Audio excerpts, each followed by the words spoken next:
Welcome back, everyone, and I'm now joined by Miss Amanda Stevens. Welcome to the studio, Amanda. Thank you for having me. You're very welcome. I'm sure our viewers want to hear a lot about your history. Tell us about your background and why you've decided to become involved in Real Talk. Okay, so I was born and raised in Boston, and I moved out here when I was 8. Grew up in Vegas. I have a lot of friends from Vegas since it was locally, and I always just saw how quickly people can turn to trouble in Vegas growing up here. So initially, I think that's what sparked my interest in criminal justice generally. But yeah. Okay, and how did you specifically hear about Real Talk? What happened there that got you involved? It's actually weird. I was at work. I work at a bar, so I was just bartending, and I was serving a couple police officers, and I was just telling him what I wanted to do, because he's like, why are you a bartender? You seem like you can do so many other things. I was like, well, you know, I graduated, I went to UNLV, I have a criminal justice degree, but I'm finding it hard to connect with people and network. And he's like, I know the perfect person for you. You should totally connect with Miss Cherie. And I was like, you know, usually when that happens, it's a little odd, but I called her, she got back to me immediately, and then she's like, let's meet next week. And so the rest is history. Okay, and how long have you been involved? Was that just this past week?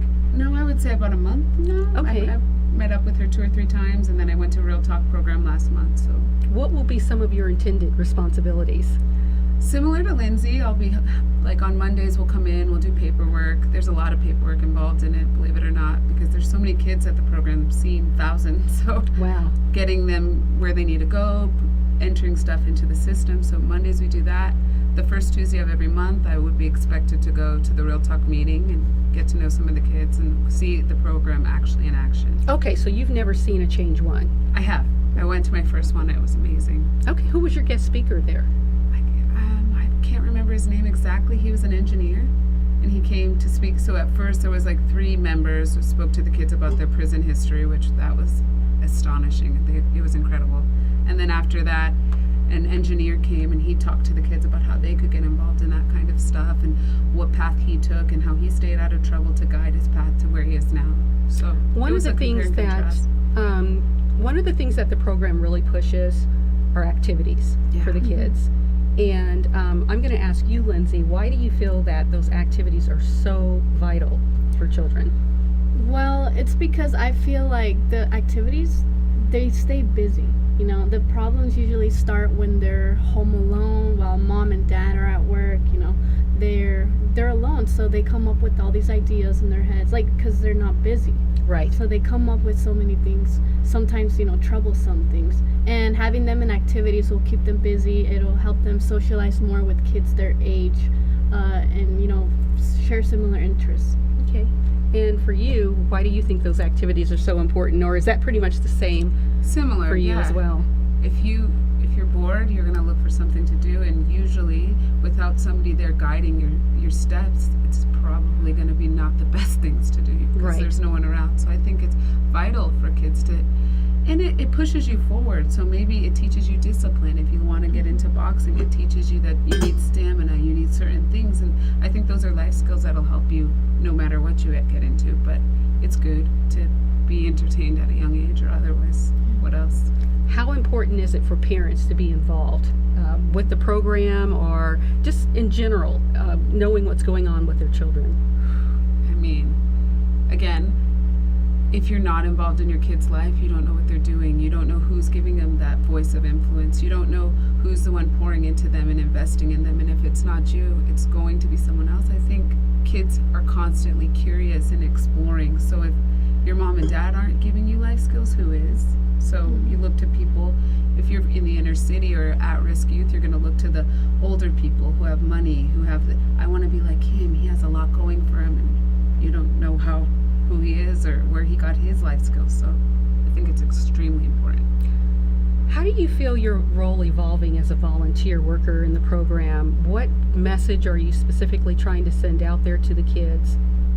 I think for me, it would be a message.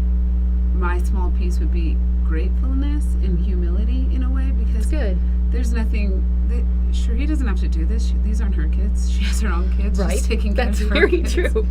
But the fact that there's somebody out there fighting this hard for you to give you opportunities so that you don't end up in the prison pipeline or you know, juvenile justice system. Somebody's fighting this hard for you every single day. So if anything, just gratefulness to know somebody cares about you that much. And if somebody cares about you that much, you should care about you that much. And it's free. Absolutely. Yeah. I want to ask this question of both of you. What do you feel are the greatest challenges facing today's youth as to why they may stray off course? What are some of those challenges that you see? I believe it's the fact that they're alone. They don't have their parents there to watch over them. Their parents are too busy working. So then you get, they start hanging out with the wrong kids. They want to fit in. It's just all peer pressure. Mm-hmm. And for you, Amanda? Maybe respect.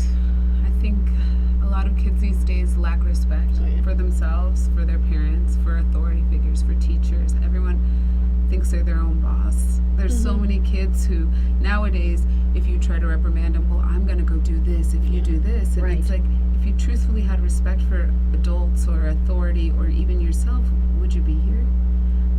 I saw, which was crazy in the program, some of the kids that were court appointed or had to be there, it was like a completely different attitude. Like, well, I just wanted to, but to really recognize that if you had a little respect for yourself, would you be in the situation that brought you right here to the room? Right. To hear about other people, other people's past and bad choices. Would you be here if you respected yourself? Was there a graduation ceremony that you had an opportunity to witness? Yeah. What did you think about that, and what were the reactions of some of the kids when they were walking up there to get their certificates? Well, when you first see the kids, they're walking into the room, they're all like, oh yeah, like they feel like they're bad, but then once you see them walk on the stage, like they have a whole different attitude. Like they actually look happy, Carrying they just themselves notice with that. pride. And then like they're not like walking, weird. They're like walking straight, they're smiling because they're happy. It makes them feel good, the fact that we recognize them. And I think the program just builds confidence in these children, and it gives them discipline. Mm-hmm. And you wouldn't think that all of that could happen in such a condensed period of time for them, but it really does, and you really just have to be there to witness one of the Change One programs to fully understand that. Mm-hmm. Talk about what your specific career goal is. We know that Lindsay here wants to be a correction officer, but what are you thinking? Okay. So I really am passionate about youth. So ultimately, I would like to work with kids in preventing them from entering into the adult system, whatever that looks like. What I envision, it would be juvenile probation. Like, here you are, you have a second chance. Let's work on this. Let's reform you. Let's rehab you and get you to be a functional adult in society versus going to prison.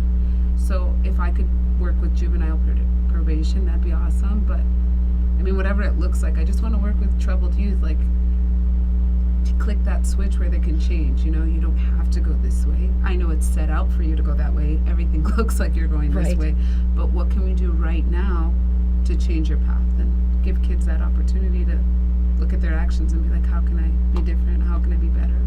Very well said. I want to thank you ladies again Thanks for for another having wonderful us. segment, and we will have you back on a little later today. Okay. Yay. Thank you. Thank you.